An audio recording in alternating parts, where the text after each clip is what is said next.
అందరికి యేసు ప్రభు నామములు అందరికి వందనాలు. దేవుడు మిమ్మును మీ కుటుంబాలను దీవించును గాక. ఆమేన్. హల్లెలూయా. గడిచిన మొదటి దినం నాడు మనం వాగ్దాన సందేశాన్ని మనం మాట్లాడుకున్న బిడ్డలారా, ఈరోజు దాన్నే నేను కొనసాగించాలని, మీకు చక్కగా ఒక్కొక్క పాయింట్గా వివరించాలని నేను ఆ రోజు చెప్పాను మీకు. ఇప్పుడు అదే నేను సిద్ధపరిచాను. జాగ్రత్తగా మీరు దేవుని మాటలు వినాలని. దేవుడు చేసిన వాగ్దానం ఖచ్చితంగా మన జీవితంలో నెరవేర్చబడుతుంది. కాబట్టి ఆ వాగ్దానాన్ని చేతబట్టుకొని ముందుకు నడవాలని ప్రభు పేరిట కోరుకుంటున్నాను. చదవండి. ద్వితీయోపదేశ కాండం 4వ అధ్యాయం 31వ వాక్యం. నీ దేవుడైన యెహోవా కనికరము గల దేవుడు గనుక నిన్ను చెయ్యి విడువడు, నిన్ను నాశనము చేయడు. తాను నీ పితరులతో ప్రమాణము చేసిన నిబంధనను మరచిపోడు. దేవుడు తాను నీ పితరులతో చేసిన నిబంధనను మర్చిపోడు. దేవుడు అబ్రహాం, ఇస్సాకు, యాకోబులకు, దావీదు, దానియేలు, షద్రక్, మేషక్, అబేద్నెగోలు, పాత నిబంధన యిర్మీయా, యెషయా ప్రవక్తలకును పరిశుద్ధులకును, అలాగనే క్రొత్త నిబంధన కాలంలో ఉన్న విశ్వాసులకిని, పరిశుద్ధులకిని, అపోస్తలులకిని, ఈ కాలంలో ఉన్న మనకిని కూడా దేవుడు ఆయన తోడుగా ఉంటాడని, ఆయన మన చెయ్యి విడవక నడిపిస్తాడని దేవుని వాక్యం సెలవిస్తుంది. దేవునికి స్తోత్రం. హల్లెలూయా. నాడు ఇజ్రాయేలు ప్రజలతో చేసిన వాగ్దానమే నేడు మనతో కూడా చేస్తున్నాడు. దేవునికి మహిమ కలుగును గాక. నాడు వారిని విడవలేదు, నేడు మనల్ని విడవడు. ఆమేన్ చెప్పండి గట్టిగా. హల్లెలూయా. పితరులను విడువని దేవుడు, పితరులను చెయ్యి విడువని దేవుడు మనల్ని కూడా విడవడు. మనల్ని కూడా దేవుడు చెయ్యి విడవడు. మీకు అద్భుతమైన మాట చెప్పనా? ఆయన మనల్ని చెయ్యి విడవలేదు కనుకనే ఈరోజు మనం సజీవులుగా ఉన్నాం. నిజం చెప్తున్నాను, ఈరోజు మనం సజీవులుగా ఉన్నాం. లేకపోతే దేవుడే కనుక మనల్ని చెయ్యి విడిచిపెడితే మనల్ని శత్రువు ఎప్పుడో మింగేసేవాడు, ఎప్పుడో నాశనం చేసేవాడు, ఎప్పుడో లేకుండా చేసేసేవాడు. ఆమేన్. హల్లెలూయా. ఆయన చెయ్యి పట్టుకొని మన పితరులను మనల్ని నడిపిస్తున్నాడు గనుకనే ఈరోజు మనం సజీవ లెక్కలో ఉన్నాం. ఆమేన్. రైట్ బిడ్డలారా, మనం యాకోబును గురించి నేర్చుకుంటున్నాం. ఇప్పుడు యెషయా గ్రంథం 41వ అధ్యాయం నేరుగా 13వ వాక్యం చదువునానా? 41:13. నీ దేవుడనైన యెహోవానగు నేను భయపడకుము, నేను నీకు సహాయం చేసేదనని చెప్పుచు నీ కుడి చేతిని పట్టుకొనుచున్నాను. పురుగు వంటి యాకోబు. చాలు. ఏం పట్టుకున్నాడు? యాకోబుకి చేయి పట్టుకున్నాడు, కుడి చేయిని పట్టుకున్నాడు. దేవునికి స్తోత్రం. హల్లెలూయా. హల్లెలూయా. యాకోబు యొక్క కుడి చేయిని పట్టుకొని, యాకోబు భయపడకు నానా, నా కుమారుడా భయపడకు, నేను నీకు తోడుగా ఉంటాను, నేను నీకు సహాయం చేస్తాను, నేను నిన్ను బలపరుస్తాను, నిన్ను ఆశీర్వదిస్తాను, నిన్ను కాపాడుతాను అని చెప్పి ఆయనను ఆ విశ్వాస యాత్రలో ముందుకు నడిపించినట్లుగా మనం యాకోబు జీవిత చరిత్రను చదివితే మనకు అర్థమవుతుంది. దేవునికి స్తోత్రం. హల్లెలూయా. హల్లెలూయా. రైట్, మంచిది. యాకోబుతో కొన్ని మాటలు చెప్పాడు. అందుకని నేను చెప్తున్నాను, ఒక్కొక్కటిగా మీకు వివరిస్తాను అని చెప్పాను. మొదటగా యాకోబు కుడి చేయి పట్టుకొని దేవుడు ఏమని చెప్తున్నాడో ఈ యెషయా గ్రంథము అదే 41వ అధ్యాయము 9-10 వాక్యాలు చదవన్నానా? బూదిగంతముల నుండి నేను పట్టుకొని దాని కొనల నుండి పిలుచుకొనిన వాడా, నీవు నా దాసుడవనియు, అదిగో నీవు నా దాసుడవనియు, నేను నిన్ను ఉపేక్షింపక ఏర్పరచుకొంటిననియు. అందరూ ఆమెను చెప్పండి గట్టిగా. ఉపేక్షించలేదు అనగా నిన్ను త్రోసివేయలేదు, నిన్ను విడిచిపెట్టలేదు, నిన్ను వెళ్ళగొట్టలేదు నా యొద్ద నుంచి. ఉపేక్షింపక అనగా త్రోసివేయక. అర్థమవుతుందా నాన్న? మానవులు తోసివేస్తారు కానీ దేవుడు తోసేయడు. ఎంతటి భయంకరమైన పాపినైనా కూడా యేసు ప్రభు తోసివేయడు. శాస్త్రులు, పరిచయులు, వేద పండితులు, జ్ఞానులు, గొప్పవారు సైతము తోసేశారు, కానీ యేసు ప్రభు తోసేయలేదు. వ్యభిచారమందు పట్టబడిన స్త్రీని ఏం చేయాలి? వాస్తవానికి ధర్మశాస్త్ర ప్రకారంగా రాళ్లతో కొట్టబడి చంపేయాలి. కానీ యేసు ప్రభు ఏమన్నాడు? మీలో ఎవరు ఏ నేరము ఏ పాపం చేయని వాడు ఎవడో మొదట రాయి వేయండి అన్నాడు. పిల్లలు మొదలుకొని వృద్ధుల వరకు వాళ్ళు రాళ్ళు అక్కడ పడేసి వెళ్ళారే కానీ ఒక్కరు కూడా రాయి ఆమె మీద వేయలేదు.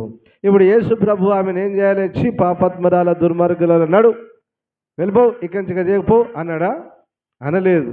అసలు అద్భుతంగా మాట్లాడాడు. కుమారి, ఎవరు నీ మీద రాయి వేయలేదా అని ఇదిగో నేను కూడా నిన్ను శిక్షింపను బిడ్డ, ఇక మీదట ఏ పాపం చేయకుండా జాగ్రత్తగా బ్రతుకు అన్నాడు. ఆమేన్, హల్లెలూయా, హల్లెలూయా.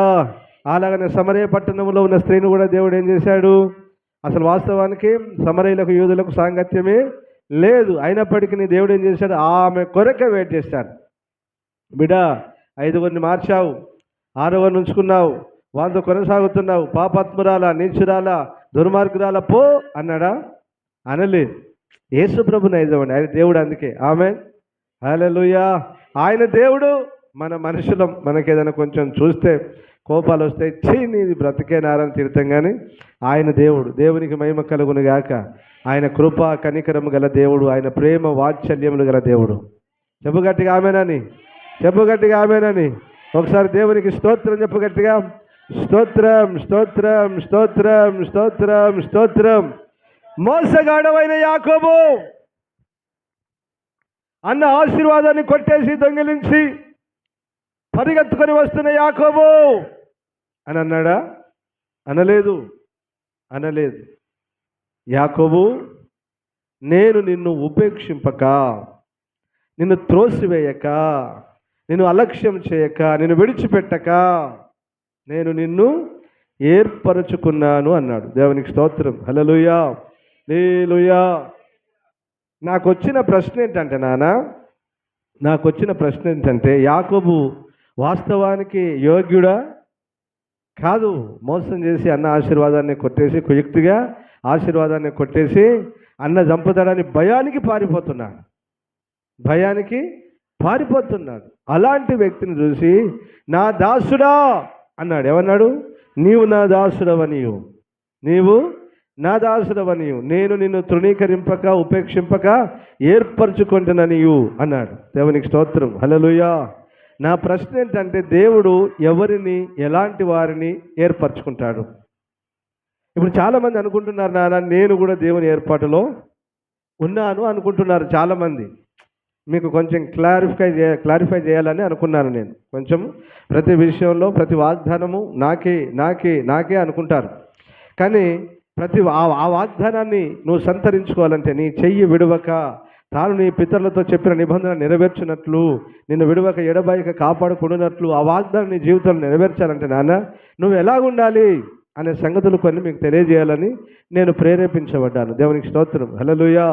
రైట్, ఈరోజు మనం నేర్చుకునే పాఠం ఏంటంటే దేవుడు ఎవరిని ఏర్పరచుకుంటాడు, ఎలాంటి వారిని ఏర్పరచుకుంటాడు. దేవునికి స్తోత్రం, హల్లెలూయా. చాలా సంగతులు కలవు, కానీ నాన్న కొన్ని మాటలు మాత్రమే చెప్తాను. 1, 2, 3 మాటలు చెప్తాను, జాగ్రత్తగా మీరు వినండి. రైట్, ద్వితీయోపదేశకాండం 1వ అధ్యాయం 9 నుంచి చదువునానా. అప్పుడు నేను ఒంటరిగా మిమ్మును భరింపలేను, మీ దేవుడైన యెహోవా మిమ్ము విస్తరింపజేసాను గనుక నేడు మీరు ఆకాశ నక్షత్రముల వలె విస్తరించి ఉన్నారు. మీ పితరుల దేవుడైన యెహోవా మీ జనసంఖ్యను 1000 రెట్లు ఎక్కువ చేసి తాను మీతో చెప్పినట్లు మిమ్మల్ని ఆశీర్వదించును గాక. నేను ఒక్కడనే మీ కష్టమును, మీ భారమును, మీ వివాదమును ఎట్లు భరింపగలను? మీ కష్టమును, మీ భారమును, మీ వివాదమును నేను ఎట్లు భరింపగలను? జ్ఞాన వివేకములు కలిగి మీ గోత్రములలో ప్రసిద్ధి చెందిన మనుషులను ఏర్పరచుకొనుడి. ఆమేన్ చెప్పండి ఇప్పుడు గట్టిగా. హల్లెలూయా. దేవుని సేవకుడు ప్రవక్త అయిన మోషే చెప్తున్న మాటలవి. దేవుడు అతనికి ఒక ఆలోచన ఇచ్చాడు. ఇజ్రాయేలు ప్రజలు లెక్కకు మించి ఇసుక రేణువుల వలె అయ్యారు, ఆకాశ నక్షత్రముల వలె అయ్యారు కనుక నానా నేను ఒక్కడినే మీ యొక్క కష్టములు, మీ యొక్క భారములు, మీ యొక్క వివాదములు నేను ఎలాగో తెలుసుగలను నానా, చాలా ఇబ్బంది అవుతుంది. కాబట్టి మీ గోత్రాలలో, ఎన్ని గోత్రాలు నానా? 12 గోత్రాలు. మీ గోత్రాలలో మీరేం చేయండి అంటే జ్ఞాన వివేకము కలిగి కొంచెం ప్రసిద్ధులైన వారిని, కొంచెం గొప్పగా ఎంచబడుతున్న వారిని, కొంచెము మంచి వారిని చూసి మీరు ఏం చేయండి అంటే ఏర్పరచుకోండి అన్నాడు. ఎందుకు నాన్న? వారి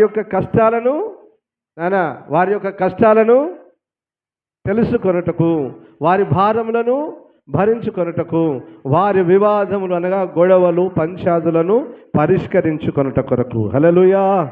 ఎలాగ ఏర్పాటు చేసుకోమన్నాడు అంటే 1000 మందికి ఒకరిని, 100 మందికి ఒకరిని, 50 మందికి ఒకరిని.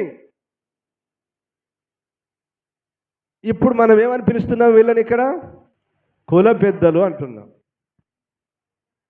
కుల పెద్ద మనుషులు అంటున్నాం. వాళ్ళని మనం ఆ పెద్దలు అంటున్నాం. ఇప్పుడు ఆ పెద్దలలో వాళ్ళు ఎలా ఉండాలి నాన్న? జ్ఞాన వివేకములు కలిగి ప్రసిద్ధి చెందిన వారిని అన్నాడు. దేవునికి స్తోత్రం. హల్లెలూయా. ప్రసిద్ధి చెందిన వారంటే కాస్త ఘనపరచబడిన వారిని, కాస్త మంచి వారిని చూసి ఏర్పరచుకోండి అన్నాడు. మీరు చెప్పండి, ఇంకా ఈ పెద్దల గురించి రాయబడింది లంచగొండి కాక, మద్యపానీయు కొట్టువాడు కాక అని రాయబడింది. చాలా సంగతులు ఉన్నాయి. ఇప్పుడు వాళ్ళ గురించి మనం చెప్పేది కాదు ముచ్చట. కానీ ఇప్పుడు ఇలాంటి వారిని ఏర్పాటు చేసుకోండి అన్నారు. ఇప్పుడు ఎలాంటి వాళ్ళు ఉన్నారంతా? మోసగాళ్ళు, దొంగలు, అజ్ఞానులు, పనికి మాలినోళ్ళు, ఏకపక్షంగా మాట్లాడేటోళ్ళు, ఒకే పక్షంగా మాట్లాడు. కిందకి చాలా సంగతులు ఉన్నాయి.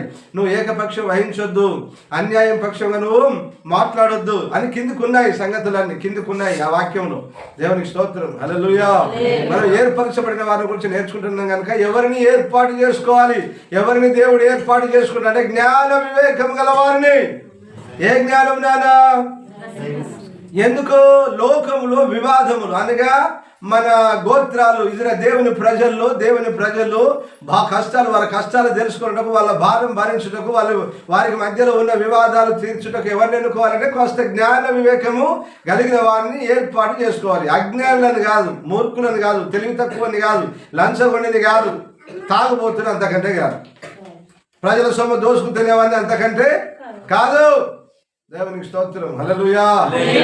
ఇలాంటి వారు ఉన్నారా లేదా? ఎవరంతా ఉన్నారా లేదా? ఉన్నారు దొంగలు, దుర్మార్గులంతా. కానీ దేవుడు వాళ్ళని కోరుకోలేదు, దేవుడు వాళ్ళని ఏర్పాటు చేసుకోలేదు. ప్రసిద్ధి చెందిన వారిని, ఖ్యాతి ఘనత కలిగిన వారిని, గొప్ప వారిని, గొప్ప మనసు కలిగిన వారిని, మంచి ప్రేమ కలిగిన వారిని, న్యాయం అన్యాయం విచారించు వారిని, వివేకము జ్ఞానం కలిగిన వారిని ఏర్పాటు చేసుకోమన్నాడు. దేవునికి స్తోత్రం. హల్లెలూయా. హల్లెలూయా. ఏంటి ప్రజల యొక్క కష్టాలు, ఏంటి ప్రజల యొక్క భారం, ఏంటి ప్రజల మధ్యలో జరుగుతున్న వివాదాలు, గొడవలు, ఇవన్నీ పరిష్కరించిన కొరకు, ఇవన్నీ ఏం చేయడం కొరకు నారా? పరిష్కరించిన కొరకు. దేవునికి స్తోత్రం. హల్లెలూయా. అపోస్తల కార్యాలు 6వ అధ్యాయం 3వ వాక్యం చదువున్నాడు.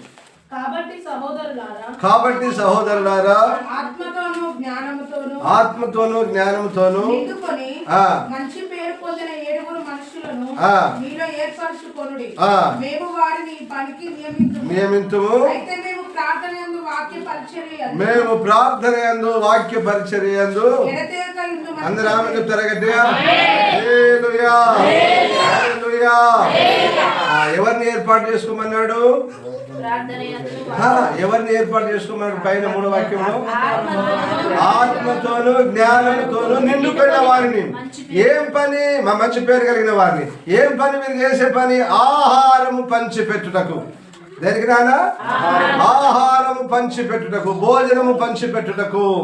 నేను ఈ మాటలు మీరు విశ్వాసులు కనుక మీకు మాత్రమే చెప్పాలి. సేవకులకు వేరే టాపిక్, సేవకులకు వేరొక రకంగా దీన్ని చెప్పాలి. దేవునికి స్తోత్రం. హల్లెలూయా. సేవకులకు చెప్పేది కాదు కానీ బిడ్డలారా మీ కొరకు చెప్తున్నాను. ఆహారం అంటే ఏంటిది నానా? చెప్పండి బిడ్డ. వాక్యం చెప్పాలంటే వానికి ఏం కలిగి ఉండాలి? ఇంకోటి ఏంటిది నానా? ఆత్మ లేనుడు కూడా వాక్యం చెప్తాడు. నా బాధ అదే. ఆత్మ లేనుడు, పరిశుద్ధాత్మాభిషేకం లేనుడు కూడా వాక్యాన్ని చెప్తున్నాడు. వాడు అంటున్నాడు నేను సేవకునే అంటున్నాడు. మరి ఆత్మను పొందుకున్నామంటే పండుకున్నాం మేము. ఎప్పుడైనా బాప్తిస్మంలో భాషలు మాట్లాడతానయా? లేదు. ప్రవచన వరం ఉందా? లేదు. వివేచన ఉందా? లేదు. అన్నెందుకు సార్ వాక్యం చెప్తున్నావా లేదా? జడ్సే దేవుని ఆత్మ ద్వారానే ప్రత్యక్షపరచబడుతుంది కదా వాక్యం కూడా. ప్రత్యక్షపరచబడతాయిరా బాబు. ధైర్యం కూడా దేవుని వాక్యం చెప్పుద్ది. తెలుసా లేదా మీకు? తెలుసా? యేసుప్రభుని ఏమన్నది? బుద్ధుంకు దేవదూతలు నిన్ను అరే వారికి వాక్యం తెలిసిన నీకేం తెలుసురా నాయన? వారికి వాక్యం తెలిసిన నీకేం తెలుసురా? ఆత్మలేవడా? ఆత్మలో నీకేం తెలుసు? వాక్యం వారికి తెలిసినట్టు. అది అలాంటి మహానుభావులు, గొప్పవారు, సేవకులు ఎందరో ఉన్నారు. మళ్ళీ దాని మీద అడిగితే లొల్లి, పంచాయతీ, గొడవ, వివాదం వద్దురా అని వాడు చెప్పేది పోయి వీడియో వివాదానికి దిగుతాడు. దేవునికి స్తోత్రం కలుగును గాక. రైట్, మంచి దేవుడే వారిని దర్శించును గాక. దేవుడే న్యాయమైన తీర్పు అందరికి తీర్చును గాక. ఆమె రైట్, మంచిది. ఆహారం పంచిపెట్టాలి అంటే అక్కడ ఒకటి అది అక్కడ రెండు అర్థాలు ఉన్నాయి. అది చాలా మందికి అర్థం కావట్లేదు నాన్న. అక్కడ ఆహారము పంచిపెట్టడం అంటే ఒకటి భౌతికమైన ఆహారము, శరీర సంబంధమైన ఆహారము. రెండవది ఏంటంటే ప్రభు బల్ల. రెండవది ఏంటిది? ప్రభు బల్ల. వాళ్ళు అన్నారు, మేము ఈ ఆహారము పంచిపెట్టుట, మేము సువార్త ప్రకటించుట, వాక్యాన్ని బోధించుట మాని ఈ ఆహారం పంచిపెట్టాలన్నా, ఈ ఆహారాన్ని పంచిపెట్టుట కొరకు మీలో జ్ఞాన వివేకం కలిగిన వారిని, పరిశుద్ధాత్మ కలిగిన వారిని, మంచి పేరు కలిగిన వారిని ఏర్పరచుకోండి అన్నాడు. దేవుని ఆహారాన్ని పంచిపెట్టుట కొరకు మీలో జ్ఞాన వివేకము కలిగి మంచి పేరు కలిగిన వారిని ఒక 7గురిని ఏర్పరచుకోండి, మేము ఈ పనికి వారిని నియమిస్తాము అన్నాడు. దేవునికి మహిమ కలుగును గాక. అలాగునే చేశారు, వారు నియమించారు. అంటే బిడలారా, ఒకటే పాఠం. దేవుడు ఎవరిని ఏర్పరచుకుంటారంటే జ్ఞాన వివేకములు కలిగి దేవుని ఆత్మాభిషేకము కలిగిన వారిని దేవుడు పిలువబడిన వారు కోకొల్లులండి, కోకొల్లులు. మరి మీలో ఇవి ఉన్నాయో లేదో చూసుకున్నానా మీరే. ఏ జ్ఞానం నానా? దైవ జ్ఞానం. ఏ జ్ఞానం నానా? బుద్ధి జ్ఞానముల సర్వసంపదలు ఎవరి యందు గుప్తంలో ఉన్నాయి? యేసు యందు గుప్తం. అసలు జ్ఞానం అంటే ఏంటిది నానా? యెహోవా యందు భయభక్తులు కలిగి ఉండుటే జ్ఞానమునకు మూలము. ఆమేన్, హల్లెలూయా. అదుందా మరి? అదుందా మనకు? అదుందా? ఆలోచించాలి. దేవునికి స్తోత్రం. రెండవది కీర్తనల గ్రంథం 4వ కీర్తన 3వది. యెహోవా తన భక్తులను తనకు ఏర్పరచుకొనుచున్నాడని తెలుసుకొనుడి. ఆమేన్. యెహోవా ఎవరినానా? యెహోవా తన భక్తులను ఏర్పరచుకొనుచున్నాడని మీరందరూ తెలుసుకోండి అన్నాడు. ఇప్పుడు భక్తులంటే ఎవరు నానా? భక్తులంటే ఎవరు? భక్తి అంటే ఏంటి చెప్పండి పోని. నమ్మిన దేవునిని పూజించుట, ఆరాధించుట, మ్రొక్కుట, ఘనపరచుట, ప్రార్థించుట, స్తుతించుట, ఆరాధించుట. నమ్మిన దేవుణ్ణి మనం ఒక భక్తి చేస్తున్నాం నాన్న. మనం యేసు ప్రభు భక్తి చేస్తున్నాం. వేరొకరు ఇంకొక భక్తి చేస్తున్నారు. వాళ్ళు వారి దేవుణ్ణి ఏం చేస్తున్నారు? నమ్ముతున్నారు, మొక్కుతున్నారు, పూజిస్తున్నారు, ఆరాధిస్తున్నారు, భజన చేస్తున్నారు. ఇంకొక ఆయన వేరొక దేవుని నమ్ముకున్నాడు. వారు వేరొక భక్తి, వారి దేవుని ప్రార్థిస్తున్నారు, ఆరాధిస్తున్నారు, వాళ్ళు కూడా మొక్కుతున్నారు. దేవునికి స్తోత్రం, హల్లెలూయా. ఇది ఏ దేవుణ్ణి వారు ఏ దేవుణ్ణి ఆరాధించినా ఆ ఆరాధించే విధమునే భక్తి అన్నాడు. దేవునికి స్తోత్రం, హల్లెలూయా, హల్లెలూయా. అంటే భక్తి చేస్తున్న నీవు, ఇప్పుడు బైబిల్లో పరిశుద్ధులు ఎందరో ఉన్నారు. అబ్రహాము భక్తిపరుడా కాదా? యోబు భక్తిపరుడా కాదా? కొర్నేలి భక్తిపరుడా కాదా? వారు ఏం చేశారనే సంగతులకు రాయబడి ఉన్నాయి, మీరు చదివితే. ఇప్పుడు అదంతా చెప్పడానికి లేదు కనుక వారందరూ భక్తిపరులు. వారు ఎలాగున్న దేవుని సేవించారు, ఎలాగున్న భక్తి చేశారో వారి జీవిత చరిత్రలు చదివితే మనకు దొరుకుతాయి. దేవునికి స్తోత్రం, హల్లెలూయా, హల్లెలూయా. ఏంటి భక్తి అంటే ఏంటి? నమ్మిన దేవుణ్ణి పూజించుట, నమ్మిన దేవునికి మ్రొక్కుట, నమ్మిన దేవుణ్ణి ఆరాధించుట, స్తుతించుట, నమ్మిన దేవుణ్ణి ఘనపరచుట, నమ్మిన దేవుణ్ణి గొప్ప చేయుట, నమ్మిన దేవుని ప్రార్థించుట, యథార్థంగా భక్తి చేయుట, యథార్థంగా బ్రతుకుట. దేవునికి స్తోత్రం, హల్లెలూయా. మరి నిజమైన భక్తి అన్నాడు. దానికి ఇంకొక పేరు ఏమిటంటే నిజమైన భక్తి అన్నాడు. ఏంటి ఆ నిజమైన భక్తి? యాకోబు పత్రిక 1వ అధ్యాయము 26, 27, 28 అన్న చదువు వినండి జాగ్రత్తగా. ఎవడైనను అన్నకాడ స్త్రీలకు కూడా పెట్టాలి కాబట్టి ఏ స్త్రీ అయినను నోటికి కళ్ళెము పెట్టుకొనక తన హృదయమును మోసపరుచుకొనుచు భక్తిగల వాడనని అనుకొనిన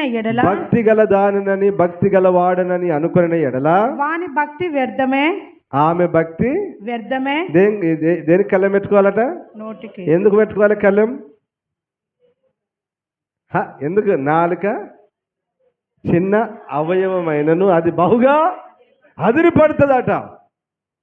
అంటే దానికి ఏమి హద్దు లేదు, చిన్న పెద్ద తేడా లేదు, మంచి చెడు తేడా లేదు, గౌరవ మర్యాదలకు తేడా లేదు. వాడెంత, వీడెంత, ఇదెంత, ఇదేవతి, అదేవతి, భయంకరమైన మాటలు. వాళ్ళు మాట్లాడే మాటలు చెప్తున్నాను, నేను అనడం కాదు, కానీ వారు మాట్లాడే మాటలు చిన్న పెద్ద తేడా లేదు, బహుగా అదిరిపడుద్ది, ఎగిరిపడుద్ది నాలుక. అది బహుగా అదిరిపడుతుందట. ఏం చేస్తుంది ఆ నాలుక? కొండాలు మాట్లాడుతుంది. ఏం చేస్తుంది ఆ నాలుక? బూతులు మాట్లాడుతుంది. ఏం చేస్తుంది ఆ నాలుక? పనికి మాలిన మాటలు అన్నీ మాట్లాడుతుంది. దేవునికి స్తోత్రం. హల్లెలూయా, హల్లెలూయా. కాబట్టి ఇప్పుడు నోటికి ఏం పెట్టుకోవాలి? కళ్ళెం పెట్టుకుంటే నాలుక మాట్లాడుతుందా? మీకు తెలుసా, నాలుకని కిందికి పెట్టి పైకి దోస్తాడు కళ్ళెం, అట్లా పెడతాడు. ఇక నాలుక పైకి కిందికి ఆడడానికి లేదు, కిందికే ఉండాలి నాలుక, అంగిటికి అంటినట్టు ఉంటుంది. ఇక కళ్ళెం ఎవరికి ఇవ్వాలి? కళ్ళెం పలుపులు ఎవరికి, కళ్ళెం తాడు ఎవరికి ఇవ్వాలిరా? దేవునికి ఇవ్వాలి. ఆమె చెప్పండి, ఎవరికి ఇవ్వాలి? దేవునికి ఇవ్వాలి. దేవుని నడిపింపుకి ఇవ్వాలి, వాక్యం నడిపింపుకి ఇవ్వాలి. దేవునికి స్తోత్రం. ఇప్పుడు గుర్రాన్ని రైట్ గుంజితే ఎటు తిరుగుతుంది?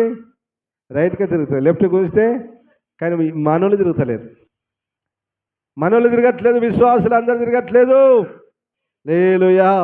విశ్వాసులు తిరగట్లేదు. సేవకులు రైట్ అంటే వీళ్ళు లెఫ్ట్ అంటారు, లెఫ్ట్ అంటే రైట్ తిరుగుతారు. ఇలాంటి పరిస్థితులు ఉన్నాయి ఈ లోకంలో.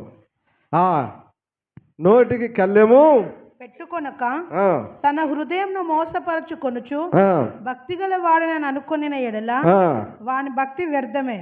తండ్రి అయిన దేవుని ఎదుట పవిత్రమును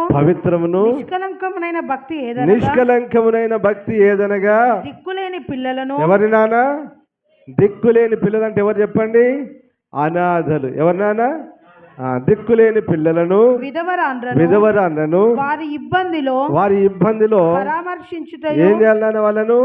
పరామర్శించుటయే ఇహలోక మాలిన్యము. తర్వాత అంటాడు, ఈ లోక మలినము, ఈ లోక మాలిన్యము తనకు అంటకుండా తన్ను తాను కాపాడుకొనుటయే నిజమైన భక్తి. ఇప్పుడు చెప్పురా భక్తి పరులు ఎవరో? చెప్పాలి, భక్తి పరులు ఎవరో? మీరు లోకమలినం అంటుతుందా లేదా? నోటికి కళ్ళెం పెట్టుకున్నావా లేదా? ఎప్పుడైనా పేదవారిని, విధవరాండ్రకు, అనాథలకు సహాయం చేసినవా లేదా? చేశారా? పేదోళ్ళకు సహాయం చేసినవా? అనాథలకు సహాయం చేసినవా? ఎన్నడన్నా వండుకపోయి ముద్ద అన్నం పెట్టినవా? ఎన్నడన్నా బట్టలు ఇచ్చినవా? ఎన్నడన్నా బుక్కులు ఇచ్చినవా? ఎన్నడన్నా 1000 రూపాయలు ఇచ్చి వచ్చినవా అనాథాశ్రమంలా? ఇచ్చిన వాళ్ళు ఉన్నారా మీలో ఎవరైనా? నువ్వు ఇచ్చినావు బట్టలు? వీళ్ళు ఎప్పటికీ పెడతారు, ప్రతి పండుగక మధ్యలోనే. విక్కి గారి బర్త్డేకి ఇంకా వాళ్ళమ్మ వాళ్ళు వీళ్ళు ఎప్పటికీ అన్నం వండుకోపోతారు. ఎప్పటికీ బిర్యానీ కదా, అన్నం పప్పు కూర, ఏదో చికెన్ ఏదో ఒకటి వండుకోపోతారు. విక్కి గారి బర్త్డేకి ప్రతి సంవత్సరం వాళ్ళ అమ్మ నాన్నది కొంచెం జ్ఞాపకార్థం లెక్క అప్పుడు కూడా పోయి ఇచ్చేస్తారు ఆయన. మరి మీ సంగతి ఏంటి? మరి మీరు భక్తి పర్లా? దేవుడు మిమ్మల్ని ఏర్పాటు చేసుకున్నాడా? మీరు పరలోకం పోతారా? ఇదే నాన్న, ఇదే బిడ్డ, మీ దండం పెడతారా? కొంచెం చెయ్యి బిగబట్టకుర్రా, మీకు పుణ్యం ఉంటుంది. అనాథాశ్రమాలు కానీ మీ దగ్గర కేవలైన నిజమైన ఎవరన్నారు? విధవరాలు. నిజముగా ఎవరు లేని విధవరాలు, పిల్లలు లేని విధవరాలు, ఎవరైనా తిండి లేని, పిల్లలు లేని విధవరాలు ఎవరైనా ఉంటే వారికి కూడా సహాయం చేయండి. మీ పక్కనే ఉంటారు కదా నాన్న, వారికి కూడా సహాయం చేయండి. ఇది భక్తి అంటే ఇదే నాన్న, ఇది భక్తి, నిజమైన భక్తి. ఇది పనికి మళ్ళీ భక్తి. వత్తివి నీకు నువ్వే చేపిగా పట్టుకొని అన్నాడు, దేవునికి ఇవ్వకపోతేవి, ఎవరికి పెట్టకపోతేవి, ఏ విధవరాలకి ఇవ్వకపోతేవి, అనాథకు ఓ డ్రెస్ కొని ఇవ్వకపోతేవి. నేను భక్తి పర్రాలు అనుకుంటే సిగ్గు కదా, సిగ్గుచేటిది. మా వంతుగా మేము చేస్తున్నాం, చెప్తున్నాను. నా తోటి సేవకుల్లోనైతేనేమి, ఇంకా అనేకులకి ఎవరికైనా అయితేనేమి, నేను చేసి చెప్తున్నాను, చెయ్యక చెప్పట్లేదు. నా ఇంట్లో ఉన్న రైసే కానీ, దేవుడిచ్చినది ఏదైనా రూపాయే కానీ నేను చేసి చెప్తున్నాను, చెయ్యక చెప్పట్లేదు. మీకు చేస్తూ చెప్తున్నాను, చేస్తాను. నేను బ్రతికున్నంత వరకు కూడా చేస్తూనే ఉంటాను. దేవునికి స్తోత్రం. హల్లెలూయా, హల్లెలూయా. దిక్కులేని పిల్లలని, విధవరాళ్ళను వారి వారి ఇబ్బందుల్లో పరామర్శించడానికి బాగున్నావా అక్క, బాగున్నావా అన్న, బాగున్నావా, పిల్లలు బాగున్నారా, ఇది మాట్లాడవా? తెలంగాణలో ఒక మంచి సామెత ఉంది. ఏంటిది? పెట్టిపోయానమ్మా పేంత పునికి చూసిందట. ఇలాంటి దుర్మార్గులు ఉంటారండి ఈ లోకంలో. క్రైస్తవులు అని చెప్పుకుంటారు, మళ్ళీ క్రైస్తవులు అని చెప్పుకుంటాడు. ఏమన్నా మళ్ళీ వీడు ఏం పాట పాడతాడు? నేను ఈ లోకంలోనికి ఏం తెలియదు, ఈ లోకం నుంచి ఏమీ తీసుకొని పోలేదు, ఉన్నాయి అన్నీ నీయే యేసయ్యా. ఏడిచ్చినవరా నువ్వు? ఏడిచ్చినవమ్మా నువ్వు యేసయ్యకు? నీ బ్రతుకు మారా. ఆమె చెప్పలేవురా. దేవుడు మిమ్మల్ని దీవించను గాక. బిడ్డ, నిజమైన భక్తి చేయండి, మీకు పుణ్యం ఉంటుంది. క్రైస్తవులారా, నిజమైన భక్తి చేయండి బిడ్డ, నిజమైన భక్తి. నోటికి కళ్ళెం పెట్టుకో. క్రైస్తవురాలా, నోటికి కళ్ళెం పెట్టుకో. క్రైస్తవుడా, నోటికి కళ్ళెం పెట్టుకో. దిక్కులేని వారిని, విధవరాండ్రను, అనాథలను, వారికి కలిగిన కష్టంలో, బాధల్లో సహాయం చెయ్యి. అంత మాత్రమే కాదు, ఈ లోక మలినం నీ కంటకుండా బ్రతుకు. ఏంటిది నాన్న? ఈ లోక మాలిన్యం అంటే ఎట్లా ఉంటుంది చెప్పండి బిడ్డ? ఇప్పుడు పెళ్ళిళ్ళల్లా, సవులల్లా, ఫంక్షన్లల్లా, ఆచారాలల్లా, అంతేనా? ఈ లోక మలినం చెప్పుకోకూడదు కానీ నాన్న, చెప్పితే పరువు తక్కువ. కానీ ఒక అన్యురాలు, ఆ తల్లికి దండం.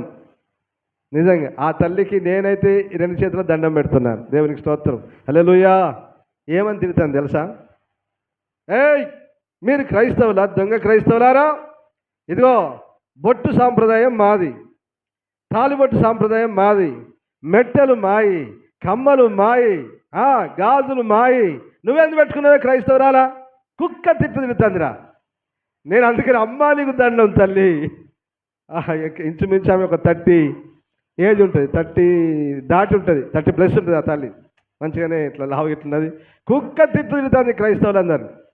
నిజం, భయంకరంగా మాట్లాడింది ఆ తల్లి, విరోధంగానే మాట్లాడింది. అయినా పర్వాలేదు, మంచిగా మాట్లాడింది, మంచిగా తిట్టింది. క్రైస్తవులకు ఏమి తిట్టింది అనుకున్నావు? తాలి మాది, నీదా తాలి? నువ్వెందుకు కట్టుకున్నావు? పనికి మారిందారా?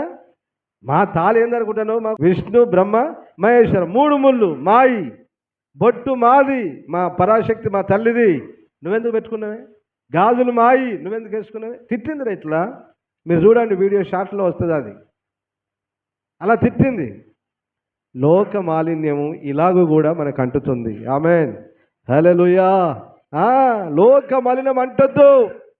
సావుల్లో మాత్రమే కాదు, పెళ్ళిలో మాత్రమే కాదు. అర్థమవుతుందా? ఈ మధ్యకాలంలో పాస్టర్ అమ్మలే ఏం చేస్తున్నారమ్మా? పూసుకొని రాసుకుంటున్నారు, గంధాలు పెట్టుకుంటున్నారు, పువ్వులు పెట్టుకుంటున్నారు. పసుపుకి ఏం చేస్తారు? ప్రార్థన చేస్తారు. అంతేనా? స్నానాలు చేయించినప్పుడు, అంతే కదా? స్నానాలు చేయించినప్పుడు పాస్టర్ అమ్మలే ప్రభువా ఎస్తేరును పరిశుద్ధపరిచినట్లు ఎస్తేరు వాక్యం కలిగిస్తారు. దానికి ఏంది అనుకున్న వాళ్ళకు ఎన్ని వాక్యాలని అనుకున్న బైబిల్లో వాళ్ళకు కూడా మస్తున్నాయి వాక్యాలు. ఎస్తేరమ్మను పరిశుద్ధపరిచినట్లుగా ప్రభువా ఈ బిడ్డల్ని కూడా అలాగ పరిశుద్ధపరచు, వీళ్ళని కూడా అలంకరించి అని చెప్పి దేనికి ప్రార్థన చేస్తారు? పసుపుకు, మంగళ స్నానాలకు. పాస్తమ్మలు పాస్ చేయలే ఉండి మీకు అద్భుతమైన ఇంకొక సిగ్గుచేటు మాట చెప్పనా? ఒక అమ్మాయికి విశ్వాసికాట 5వ నెల వచ్చింది. 5వ నెలలో ఏం చేస్తారు? మన హిందువుల ఆచారం చొప్పున ఏం చేస్తారు నాన్న? శ్రీమంతం చేసేటప్పుడట ఆమె ప్రార్థన చేసి ఆమె ఒళ్ళో వేసుకుంటా ఫోటో దిగి స్టేటస్లో పెట్టిండ్రు. పాస్టర్ అమ్మ, పాస్టయ్య ఇద్దరు ఇటిని పట్టుకొని, అప్పాలు అటిని పట్టుకొని ఆమె ఒళ్ళో పెడుతూ ఏం చేస్తున్నారు? ఒళ్ళో పెడుతూ వాటికి ప్రార్థన చేసి ఒళ్ళో పెట్టి ఫోటో దిగి స్టేటస్లో పెట్టుకున్నారట. స్టేటస్లో. ఇది సేవకుల భక్తి, ఇది సేవకురాళ్ళ భక్తి. అన్యజనుల ఆచారం చొప్పున నడవకూడదని తెలియదా నీకు? పాస్టర్ అమ్మా, పాస్టర్ అయ్యా, తెలియదా నీకు? వాక్యం తెలియదా నీకు? అన్యజనుల ఆచారం చొప్పున ఇజ్రాయేల్ ప్రజలు నడిస్తే ఊకున్నాడా? చంపేశాడే. పాత నిబంధన కాలం అనుకుంటున్నావా? కొత్త నిబంధన కాలంలో కూడా ఎఫెసీ 4:17 ఏం రాయబడింది? అన్యజనుల ఆచారం చొప్పున నడవద్దని చెప్పాడు కదా కొలస్సీలో. ఇక మీదట మీరు అన్యజనుల ఆచారం అనుసరించి నడవకూడదని మిమ్మల్ని హెచ్చరిస్తున్నా అన్నాడు కదా. మరి ఎందుకు నడుస్తావు నువ్వు? ఈ లోక మాలిన్యాన్ని ఎందుకు ఖండించుకుంటావు? ఈ జనుల ఆచారములలో నువ్వు ఎందుకు మునిగిపోతావు? ఈ జనుల సాంప్రదాయాల్లో నువ్వెందుకు మునుగుతావు? నువ్వు ప్రత్యేకం కదా క్రైస్తవుడా? క్రైస్తవురాలా నువ్వు ప్రత్యేకం కాదా? మళ్ళీ వీడు మమ్మల్ని ఏర్పాటు చేసుకున్నాడండి దేవుడు, సేవ కొరకు మమ్మల్ని ఏర్పరచుకున్నాడు, స్తోత్రం. ఇదిగో దేవుడు మమ్మల్ని కూడా ఏర్పాటు చేసుకున్నాడు, అయ్యా మేము పరిశుద్ధులుగా ఉండుటకు స్తోత్రం అని చెప్తావు. బుద్ధి లేదు, జ్ఞానం, నీకు జ్ఞానమే లేదురా, నీకు జ్ఞానమే లేదురా. వాక్యాన్ని గురించిన ఇంగిత జ్ఞానం లేదు క్రైస్తవులందరికీ. హల్లెలూయా. వద్దు నాన్న, వద్దు బిడ్డ. ఈ లోక సంబంధమైన అపవిత్రత, ఈ లోక సంబంధమైన మాలిన్యం నిన్ను అంటొద్దు. ఓ పాస్టర్ గారు పూల గురించి చెప్తే నీ పెద్ద లొల్లి చేశారు అందరు. అర్థం ఏంటంటే క్రైస్తవులు అనబడిన వారు ఈ లోక సంబంధమైన ఆచారాలు, సాంప్రదాయాలు, అలంకరణకు దూరంగా ఉండాలని దేవుని వాక్యం చెప్తుంది. దేవుని వాక్యం చెప్తుంది. మీరు ధరించుకోండి. అన్యజనులు అనబడిన వారు ధరించుకుంటారు నాన్న, మనకు సంబంధం లేదు కదా. వారు యేసు ప్రభు నమ్మలేదు, వారు వేరొక దెంబులు నమ్మిరు కాబట్టి వాళ్ళకి ఏంటిది? ఆ సాంప్రదాయ ఆచారం ఏంటిది? కట్టు, బొట్టు, పువ్వులు, ఇవే కదా వాళ్ళ సాంప్రదాయం. ఏంటి నాన్న? అని చెప్పరేంట్రా? అన్యజనుల ఆచారం ఏంటిది నాన్న? తాళి, బొట్టు, మెట్టెలు, పువ్వులు, గాజులు, ఇదే కదా ముత్తైతనం అంటే. వాళ్ళ వెర్షన్లో అది వాళ్ళకి రైటే, వాళ్ళ వెర్షన్లో అది వాళ్ళకి రైటే. కానీ క్రైస్తవుడమైన నీవు ఎలాగున్నా దాన్ని పాటిస్తావు? క్రైస్తవుడమైన నీవు దాన్ని ఎలాగ పాటిస్తావు? బుద్ధి జ్ఞానం ఉండాలి కదా ఇంతన్నా. వారు వేరు, నువ్వు వేరు కదా. నువ్వు పరలోక సంబంధి, వాళ్ళు భూలోక సంబంధులు. నీకు వాళ్ళకి ఎట్లా కుదురుద్ది వ్యవహారం ఎట్లా కుదురుద్ది? వాళ్ళ ఆచారాలు, వాళ్ళ సాంప్రదాయాలు నువ్వు ఎందుకు పాటిస్తావు? ఇంకా బుద్ధి ఉండాలి కదా, కొంచెమైనా బుద్ధి. మనుషులమై పుడితే బుద్ధి జ్ఞానం ఉండాలి కదా మనకి.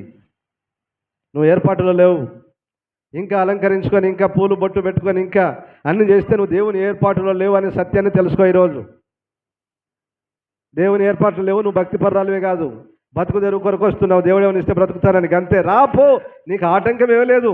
రాపో, దేవుని ద్వారా ఆశీర్వదింపబడు. ఈ లోకంలో బిల్డింగుల మీద బిల్డింగులు కట్టుకో. నేను ఎవరు వద్దనడు? రా. దేవుని మందిరానికి కూడా వద్దని బిడ్డా? దేవుని మందిరానికి ఎవ్వరు వద్దన్నారు నాన్న, వద్దన్నారు బిడ్డ. రా, దేవుని ద్వారా దీవింపబడు, ఆశీర్వదింపబడు. కానీ పరలోకం నీకు లేదు, ఏర్పరచబడిన గుంపులో నువ్వు లేవు.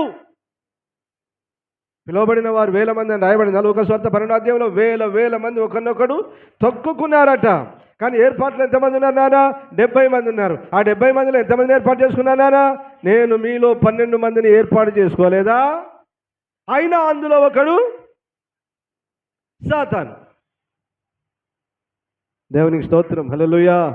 చాలా సంగతులు ఉన్నాయి కానీ నాన్న మీకు ఏం చెప్పాలి బిడ్డ? మీరు గ్రహించండి, తెలివి కళ్ళల్లో అయితే గ్రహించండి. నిజమే కదా, దేవుని ఏర్పాటులో ఉన్న నేను ఈ లోక సంబంధమైన ఆచారాలు, సాంప్రదాయాలు, ఈ లోక సంబంధమైన మలినం నాకు అంటొద్దు కదా అని ఒక ప్రత్యేకంగా బ్రతుకుటకు తీర్మానించుకున్నానా? చదువుకున్న వారు ఉన్నారు, చదువు లేకపోయినా అర్థం చేసుకునే బుద్ధి జ్ఞానం కలిగిన వారు కూడా ఉన్నారు కదా మీలో. ఎందుకు రాదు మీకు? ఇంకెంతకాలం వాత వేయబడిన మనసాక్షి కలిగి బ్రతుకుతారు? ఎంతకాలం మీ హృదయాన్ని కఠినపరుచుకుంటారు? ఎంతకాలం మిమ్మల్ని మీరు ఉగ్రతను సమకూర్చుకుంటారు? తప్పు నాన్న, తప్పు బిడ్డ, తప్పు. అలాగ బ్రతకొద్దు, మనం అలాగ బ్రతకొద్దు, అది మంచిది కాదు. దేవునికి స్తోత్రం. హల్లెలూయా. నా బాధంతా ఒకటే బిడ్డ, మీరు పరలోకం పోవాలి. ఆమేన్. హల్లెలూయా. దాని కొరకు ఎంతైనా నష్టపోండి, దాని కొరకు ఎన్ని కోరికలైనా చంపేసుకోండి, దాని కొరకు ఎంతైనా వ్యయపరచుకోండి. చెప్పు గట్టిగా ఆమేనండి. హల్లెలూయా. దాని కొరకు ఎందరు దూషించినా, ఎందరు తిరస్కరించినా పర్వాలేదు. నీకు విషయం తెలుసా? ఇప్పుడు చదువు, యోహాను సువార్త చదువు నాన్న, 15వ అధ్యాయం 19వ వాక్యం చదువు బిడ్డ.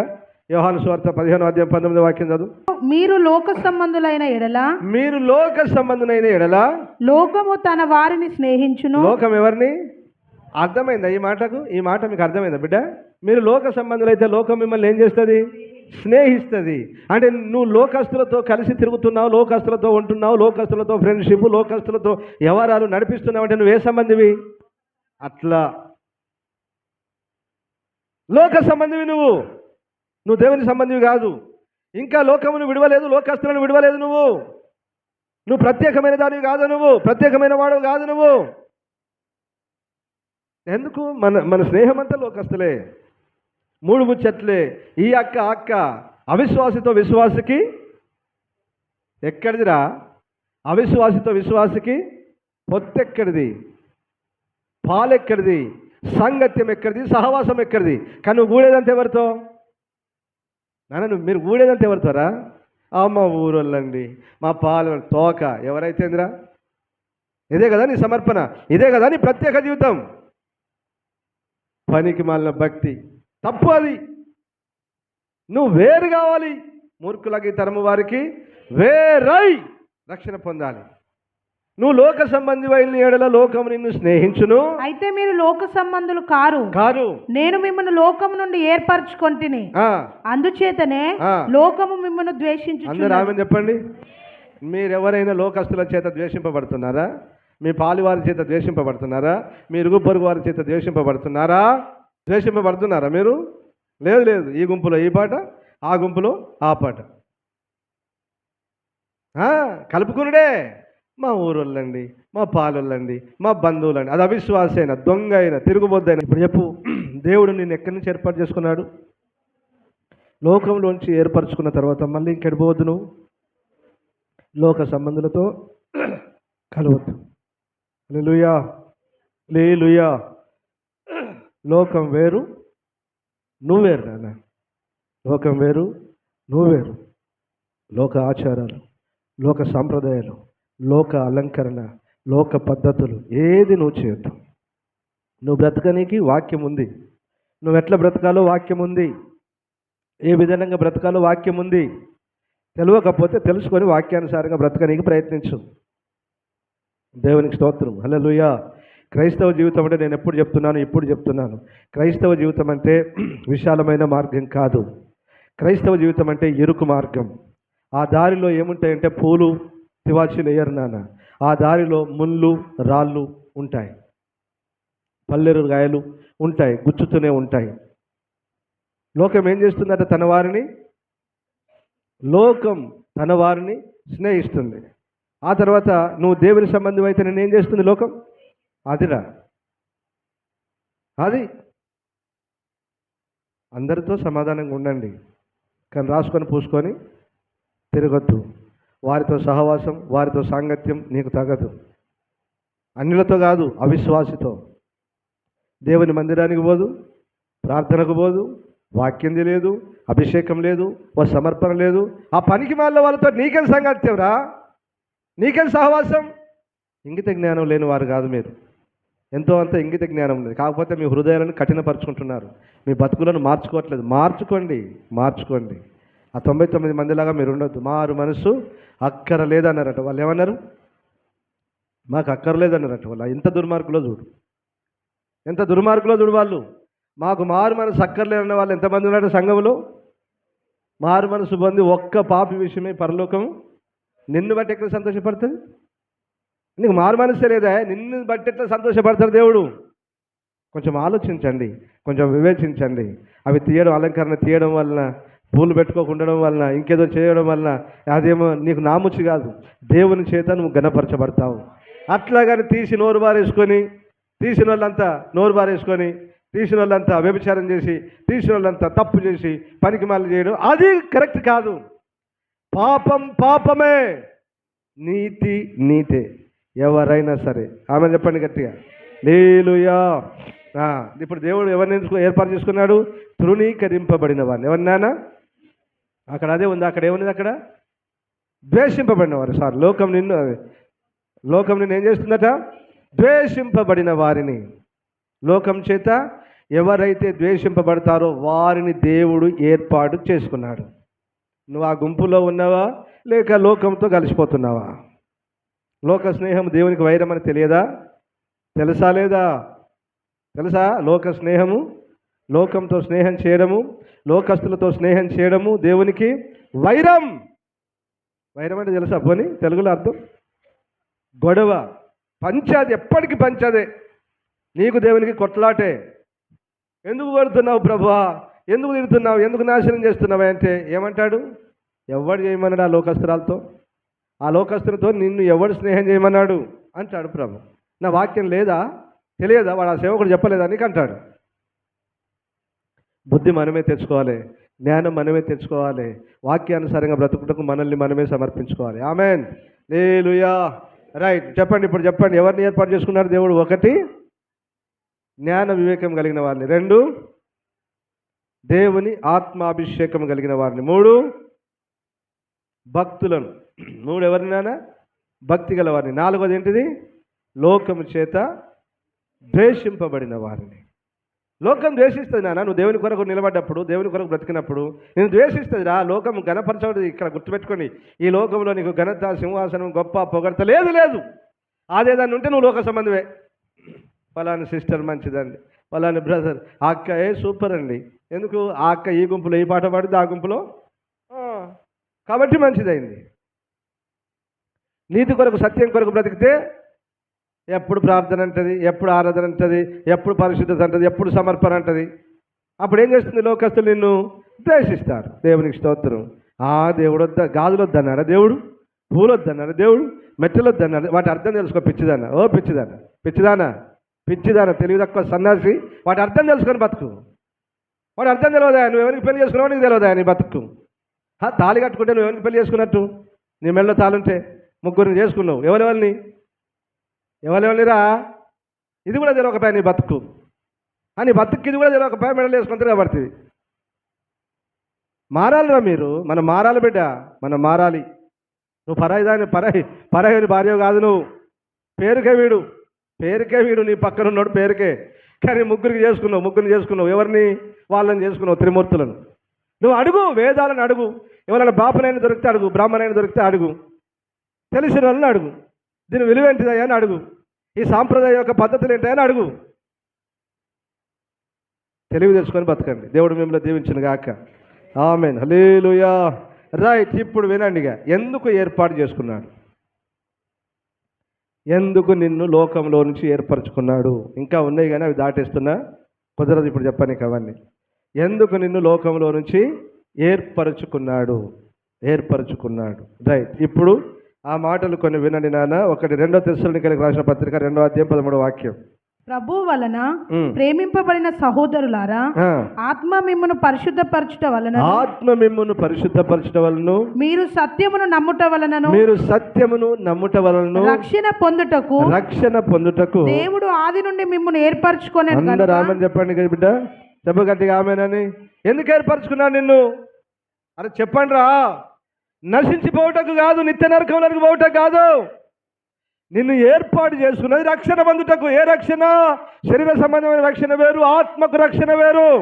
ఇప్పుడు పొందుకున్న రక్షణ వేరు, కడవరి కాలంలో పొందుకోబో రక్షణ వేరు. నీ ఆత్మకు రక్షణ అంటే నువ్వు యుగాలు పరలోకంలో ఉండుట కొరకు, దేవునితో ఉండుట కొరకు దేవుడు నిన్ను ఏర్పాటు చేసుకున్నాడు. దాని కొరకు నానా, నువ్వు నశించిపోవద్దని, నాశనమైపోవద్దని, నిత్య నరకంలోనికి వెళ్ళిపోవద్దని దేవుని ఉద్దేశం, దేవుని సంకల్పం. మీకంటే గనులు లేరా? మీకంటే గొప్పవాళ్ళు లేరా? మీకంటే చదువుకున్న వారు లేరా? ఉన్నారా లేరా? దేవుని యొక్క ఉద్దేశం గ్రహించండి, దేవుని ప్రణాళిక గ్రహించండి, ఆయన సంకల్పాన్ని గ్రహించండి నాన్న. మీకంటే గొప్పవారు ఉన్నారు, చదువుకున్న వారు ఉన్నారు, పండితులు ఉన్నారు, ధనవంతులు ఉన్నారు, నాయకులు ఉన్నారు, అధికారులు ఉన్నారు, దేశాన్ని ఏలుతున్న వారికంటే గొప్పదని మనం ఎంత, మన బతికెంత వల్ల ఉందట. కానీ ఎన్నిక లేని నిన్ను, తృణీకరింపబడిన నిన్ను, పనికి మాలిన నిన్ను నువ్వు రక్షణ పొందాలని, పరలోక రాజ్యంలో ఆయనతో కూడా ఉండాలని, అందుకొరకు నిన్ను ఏర్పాటు చేసుకున్నాడు. ఆమేన్. హల్లెలూయా. హల్లెలూయా. రైట్. 2వ అపోస్తలుల కార్యాలు 9:15-16. అందుకు ప్రభువు, నీవు వెళ్ళుము, అన్యజనుల ఎదుటను, రాజుల ఎదుటను, ఇజ్రాయేలీయుల ఎదుటను నా నామము భరించుటకు. దేన్ని? ఆయన నామమును, క్రైస్తవుడవి, క్రైస్తవురాలవని పేరు భరించుటకు ఇతడు నేను ఏర్పరచుకున్న సాధనమై ఉన్నాడు. ఇతడు నా నామము కొరకు ఎన్ని శ్రమలను అనుభవింపవలెనో నేను ఇతనికి చూపుదునని అతనితో చెప్పాను. అందరూ ఆమేన్ చెప్పండి గట్టిగా. ఎవరి గురించి మాట? అపోస్తలుడైన పౌలు గురించి. పౌలును దేవుడు ఏర్పాటు చేసుకున్నాడు. అప్పటి వరకు పౌలు ఏం చేస్తున్నాడు నాన్న? క్రైస్తవులను కొడుతున్నాడు, చంపుతున్నాడు, చెరసాల్లో వేస్తున్నాడు. ఇది ఇలాగ చేస్తున్నాడు అని చెప్పి ఇప్పుడు దేవుడు ఏం చేశాడు? దర్శించాడు, రక్షించుకున్నాడు. ఇప్పుడు పెద్ద ఆయనతో చెప్పి నువ్వు అతనికి బాప్టిజం ఇచ్చిపో అన్నాడు. అయ్యా వాడు కొడుతున్నాడు, చంపుతున్నాడే. లేదు నాన్న, ఇప్పుడు నేను అతన్ని ఎందుకు ఏర్పాటు చేసుకున్నాను తెలుసా? నా నామమును భరించుటకు. దేన్ని? ఇప్పుడు మనం ఏ నామాన్ని భరించాలి? యేసయ్య నామాన్ని. అంటే ఏం పేరు పెట్టుకున్నావు నువ్వు? క్రైస్తవుడవి. క్రైస్తవుడవి. అపోస్తలులు ఏమన్నారు? ఈ నామము నిమిత్తము మేము ఎన్ని శ్రమలైనా ఎన్ని బాధలైనా అనుభవించుటకు యోగ్యులమని యేసు ప్రభును వెంబడించారట. ఆమేన్, హల్లెలూయా. ఈ నామము కొరకు నిందలు, అవమానాలు, శ్రమలు, కష్టాలు, బాధలు అనుభవించుటకు మనము సిద్ధపడి ఉండాలి. క్రైస్తవుడు అయినంత మాత్రాన ఇన్ని చేయాలా? క్రైస్తవులైనంత మాత్రాన అట్లుండాలా, ఇట్లుండాలా, ఇట్లా బ్రతకాలా, అట్లా బ్రతకాలా? అవును, అట్లనే బ్రతకాలి. క్రైస్తవుడు అయినందుకే అలాగూ బ్రతకాలి. క్రైస్తవుడు కాకపోతే ఇంకెట్లయినా బ్రతుకు. నువ్వు ఎట్లయినా బ్రతుకు. నిన్ను ఎవడొద్దన్నాడు సార్? క్రైస్తవుని అని పేరు పెట్టుకున్నావు కదా, క్రైస్తవురాలని పేరు పెట్టుకున్నావు కదా, అందుకు ఇలాగనే బ్రతకాలి, అందుకు వాక్యానుసారంగానే బ్రతకాలి, దేవుడు చెప్పినట్టే బ్రతకాలి. దేవునికి స్తోత్రం, హల్లెలూయా. రెండవది అన్నాడు, నా నామం కొరకు ఏం చేస్తారట సారు? ఏం చేస్తారట? ఇప్పుడు మీరు నిత్యము ప్రార్థనకు వస్తే, నిత్యం ఆరాధనకు వస్తే, ఫర్ ఎగ్జాంపుల్ మీ ఇంట్లో ఎవరైనా ఇప్పుడు ఈరోజు ఒక సంఘటన జరిగింది, చనిపోయిన ఒకరు చనిపోతే సొంత చిన్నమే చనిపోయింది. ఇప్పుడు ఆమె ప్రార్థనకు రావాలా వద్దా? వాస్తవానికి చెప్పండి, రావాలి. కనుకొచ్చింది, మరి ఆమె ఇక్కడికి రాలి, పంతినికి వచ్చింది.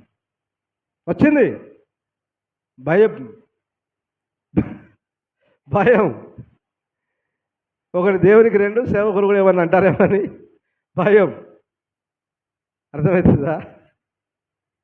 ఎందుకు? మృతులు తమ మృతులను నీవు నన్ను ఎవడు పాటిస్తున్నారు? కొందరే. అసలు ఒక రోజు అయితే మొత్తం రాలేదు. ఇక్కడ వాళ్ళు అంటారు ఏమైందంటే ఎవడో చచ్చినట్టు అటైపోయాను. ఎవడో వాడు ఎన్నడూ చూసింది లేదు, వాడు ఎన్నడూ నీ అట్లా పాలు పొందింది లేదు, ఎన్నడూ నేను ఉద్ధరించింది లేదు, నీకేం చేసింది లేదు, నీకేం చేసింది. వాడు ఎక్కడో పెరిగిండు, ఎక్కడో ఉద్యోగం చేసుకుంటూ ఎన్నో చచ్చిపోతే ఇక్కడ తీసుకొస్తే ఆరాధన ఎగ్గొట్టిపోయిందండి. ఊరోళ్ళంతా ఎగ్గొట్టిపోయింది ఆరాధన. ఏమమ్మా నిజమేనా కాదా? సప్పుడు చేయరు. ఎగ్గొట్టిపోయిన ఆరాధన. ఏందిరా అంటే వాళ్ళు ఎవరో చచ్చిపోయినట్ట, అందుకే రాలేదు. అంతేనా? జరిగింది కనుక చెప్తున్నాను. నేను అబద్ధం ఆడను, కట్టుకథలు చెప్పాను. నేను చెప్తున్నాను, గుర్తుపెట్టుకోండి. ఈ ప్రపంచంలో దేవుడు తప్ప నీకు మొదటి స్థానం ఎవడై ఉండొద్దు. ఎవరైనా సరే ఎవరై ఉండొద్దు నీకు. బైబిల్ క్లియర్గా చెప్తుంది, ఎవడన్నా చనిపోతే మృతులు తమ మృతులను పాతి పెట్టుకున్నా నువ్వు నన్ను వెంబడించురా అన్నాడు దేవుడు. పిచ్చోడా? తప్పు చెప్పిండా? ఇదే దేవుడు నీ తల్లిని తండ్రిని సన్మానించమని చెప్పలేదా? సన్మానించు, ఘనపరచు, కానీ ఆరాధన ఎగ్గొట్టకు, దేవుని సేవించడం మానకు. నేను చెప్పేది ఒకటే, మన విశ్వాసులందరూ ఎక్కడున్నా దేవుణ్ణి విడిచిపెట్టవద్దు, దేవుణ్ణి మరవద్దు. హల్లెలూయా. దేవుని కొరకు అనేక శ్రమలు అనుభవించాలి. అంతేనా? దేవుని రాజ్యం కొరకు ఏం చేయాలన్నా? అనేక శ్రమలు. ఎందుకు ఏర్పాటు చేసుకున్నాను? దేవుని రాజ్యం నిమిత్తమై శ్రమలు అనుభవించుటకే. శ్రమ ఎలా జరుగుతుంది? సువార్త ప్రకటిస్తే కొడుతున్నారు, తిడుతున్నారు, చంపుతున్నారు. సువార్త ప్రకటిస్తే కొడుతున్నారు, తిడుతున్నారు, చంపుతున్నారు. అయినా పర్వాలేదు, సువార్త ప్రకటించడం మానను. నువ్వు పరిశుద్ధంగా బ్రతికితే, మంచిగా బ్రతికితే, వీడొకడు వాడొకడు నోరు బారేసుకుంటున్నారు, ఇష్టానుసారంగా మాట్లాడుతున్నారు. అయినా పర్వాలేదు, నీ హృదయంలో నీ మనసులో ఒక శ్రమ కలుగుతుంది, ఒక బాధ కలుగుతుంది. శరీర సంబంధమైన శ్రమలు ఉంటాయి. తాగుబోతు భర్తలు ఉంటారు, మారని భర్తలు ఉంటారు, మీకు మారని వారు. ఇప్పుడు నువ్వు మందిరానికి వస్తే వాడు ఏమంటాడు? తిడతాడు, కొడతాడు. అతడు ఎన్ని చేసిన వాడు దేవుని మందిరాన్ని? ఒక ఆమె అన్నది కనపడతలు ఏమన్నా తెలుసా? మా ఆయన ఆదివారం ఒక్కరోజే ఉంటాడండి, ఉద్యోగం చేస్తాడు. ఆ రోజు ఆయనకు మటన్ తెచ్చుకుంటాడు, చికెన్ తెస్తాడు, వండాలి, పెట్టాలి, నీ మందుకు నీళ్లు పోయాలి అంటుంది. క్రైస్తవురాలట ఆమె. కథలు చెప్పనేను, క్రైస్తవురాలే అంటుంది ఈ మాట. మా ఆయన ఉద్యోగం రైల్వే జాబ్ చేస్తాడు, వారానికి ఒక్కరోజే ఉంటాడండి. వారానికి వచ్చినప్పుడు ఆయన మటన్ తెచ్చుకుంటాడు, చికెన్ తెచ్చుకుంటాడు, మందు తెచ్చుకుంటాడు. ఆయన తెచ్చుకున్నప్పుడు ఆయనకు ఫ్రై చేయాలి, ఆయనకు టేబుల్ మీద పెట్టాలి, కూల్ని వాటర్ కూడా అక్కడ పెట్టాలి. అందుకు నేను ఉండాలండి తప్పకుండా. నేను అన్నాను, నువ్వు ఆయన కలిసిపో నరకం అన్నాను. పోతే పరలోకం పోతుంది. ఏమి పరలోకం పోతుందిరా? ఈ క్రైస్తవులను బోర్డు తొలగించుకుంటాను. మళ్ళీ ఇదే బాధ, నాకు అంత బాధ ఇదే. మేము క్రైస్తవులమండి, సిగ్గుచేటండి, ఆ మాట చెప్పొద్దండి.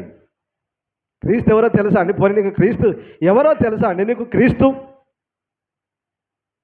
ఆయన పరిశుద్ధులని తెలియదు, పాపులను రక్షించడానికి వచ్చిన తెలియదు, నీ కొరకు ప్రాణం పెట్టినని తెలియదు, నీకు పరలోక నిత్య జీవం నీకు వచ్చినని తెలియదు, నీ ముఖానికి బోర్డు పెట్టుకున్నావు క్రైస్తవరాలు అని. ఆషామాషి కాదు, నాటకాలు కాదు, వ్యవహారం మంచిగా బ్రతకాలి.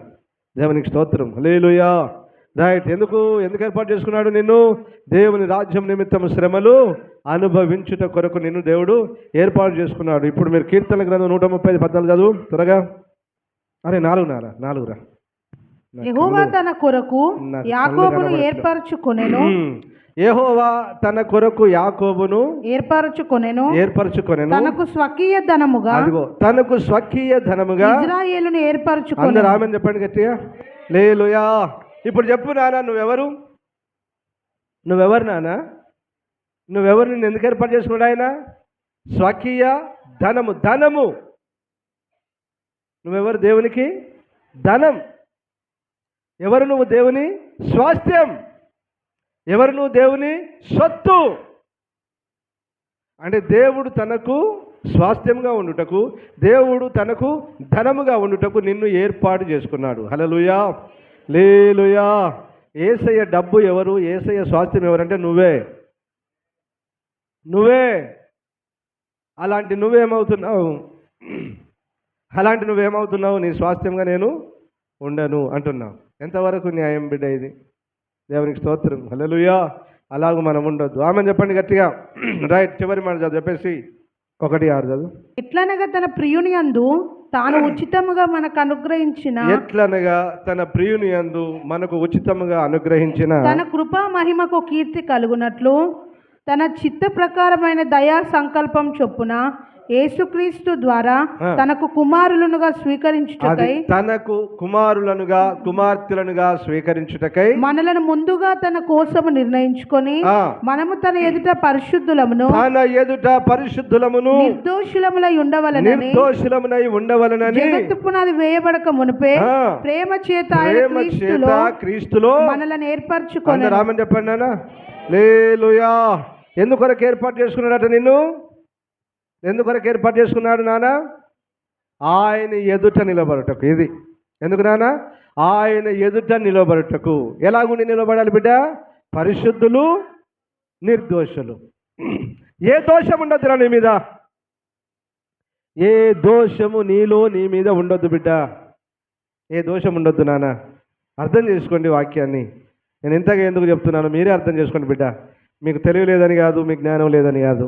ఇంతో అంత జ్ఞానం కలిగిన వారు, కాకపోతే మీ హృదయాలను కఠినపరుచుకుంటున్నారు తప్ప ఇంకొకటి ఏం లేదు. దేవునికి స్తోత్రం, హల్లెలూయా, హల్లెలూయా. మీ మీద ఏ దోషము ఉండద్దు. మీరు ఎలా ఉండాలి? నిర్దోషులుగా, నిందారహితులుగా, పరిశుద్ధులుగా. ఎక్కడ నిలబడాలి? దేవుని ఎదుట, అనగా పరలోక రాజ్యంలో ప్రభు అయిన యేసుక్రీస్తు ఎదుట నిలబడుటకు దేవుడు మిమ్మల్ని ఏర్పరచుకున్నాడు. అనగా పరలోక రాజ్యంలో చేర్చుకొనుటకే ఈ భూలోకంలో నుంచి, పాపంలో నుంచి, అన్నిటిలో నుంచి విడిపించి నిన్ను ఏర్పరచుకున్నాడు. పిలువబడిన వారు అనేకులు, ఏర్పరచబడిన వారు. ఇప్పుడు చెప్పు, ఆ ఏర్పాట్లో నువ్వు ఉన్నావా? ఆ ఏర్పాట్లో నువ్వు ఉన్నావా నానా? ఆ ఏర్పాట్లో మీరున్నారా? మీరే ఆలోచించుకోండి. పిలువబడిన వారు అనేకులు, ఏర్పరచబడిన వారు కొందరు. ఏర్పరచబడిన వారు ఎలా ఉండాలంటే పరిశుద్ధులు, నీతిమంతులు, నిందారహితులుగా ఉండి ప్రభు అయిన యేసుక్రీస్తు ఎదుట నిలబడదుము గాక. దేవుడి మాటలు దీవించును గాక. మోకరించండి, ప్రార్థన చేసుకుందాం.